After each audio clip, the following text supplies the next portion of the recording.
Hi, good afternoon, class. My name is Kevin Estupinan, and this is my final project. For this assignment, I focused on interviewing one of my good friends from where I work here in San Diego. She is practicing learning English at community college, and she is fluent in Spanish. She's from Mexico. She's trying to get a better education. So, from the interview, I asked her how was school in Mexico, and I learned that over there it's very busy and tough. Every day, students will have around 11 to 12 courses in high school every day. Sometimes they would have like multiple science courses in the same semester, like physics and chemistry. And in elementary school, it was stricter. Students would have to know the basics of writing, reading, math, etc. early on so they can be ready for the future courses and have a basis.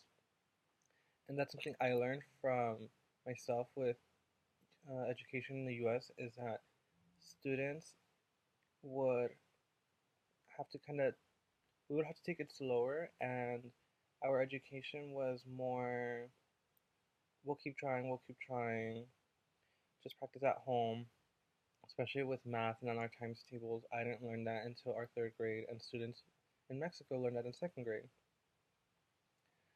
From there, she says that in high school teachers, because students are becoming young adults, that teachers are only there to teach them, and made it clear that if you want to have fun, fool around, and get pregnant and do drugs or whatever, that school's not for you and don't waste your time because a lot of these bad influences happen in Mexico, and teachers don't have time for it, so they would rather just have to deal I wouldn't have to deal with it and work with students who want to get a better education, go to college, have a career for themselves, etc. I asked her if she could elaborate more, and she says that, well, that basically teachers don't want distractions. Teachers want to help students who really want it, and because Mexico is a third world country, that students who really want the education and their studies like that she or he really wants to help them succeed. I asked her why did she want to enroll in college in the U.S. after high school, and she says that she was born in the U.S. and would travel a lot to the country when she was growing up, but she wanted a better education. She wanted to practice her English skills. She wanted to become a better writer, reader, speaker, etc. I asked her what's the English language like in Mexico's education system, and she said that some students take it seriously, others take it as a joke, playing around with the accent as if it's not important to their native language. Some schools offer rigorous education courses for English, and others just basic courses, and that it just depends what school and what community you live in. And if you really want to learn the language, then you will find the better schools. And that nowadays, because of knowing two languages is very important, and if you live in Mexico, it's very close to the U.S., that it would help you a lot, and that parents want all their kids and students to learn English.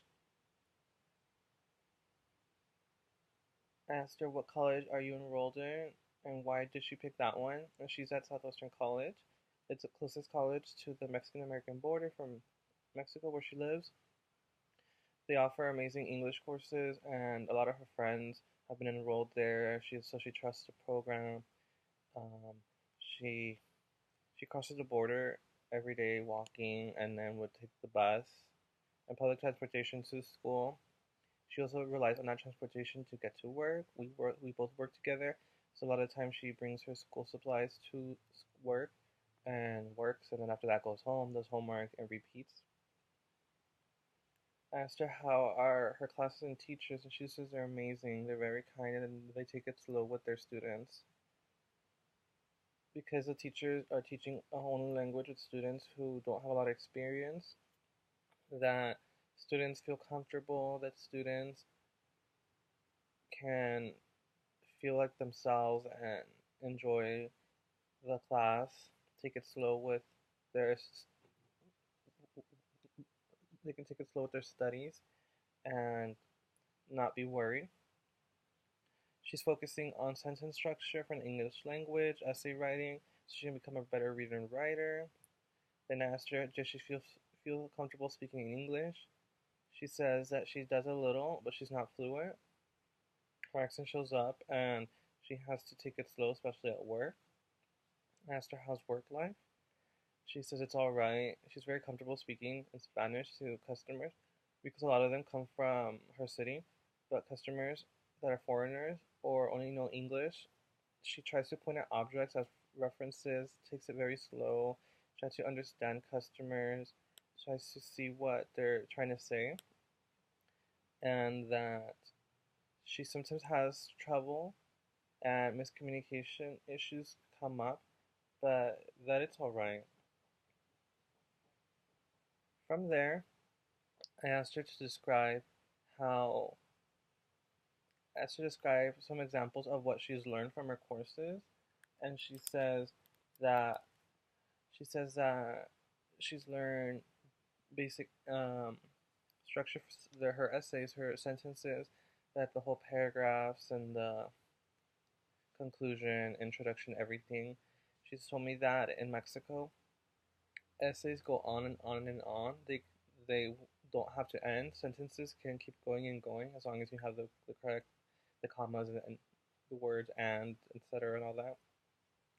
She says that in Spanish, essays can be very short or very long, but in English essays that you have to follow a whole system of transitions and essay structure and all that.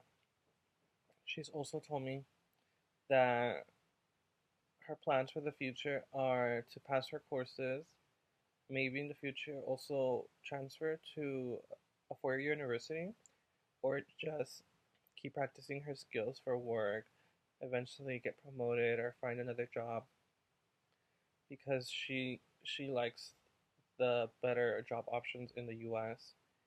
There's better pay, it's less corrupt, etc. And she would rather study something simple in college, like in humanities, or maybe a double major in English or Spanish, something where she can continue her English skills and not give up on her education.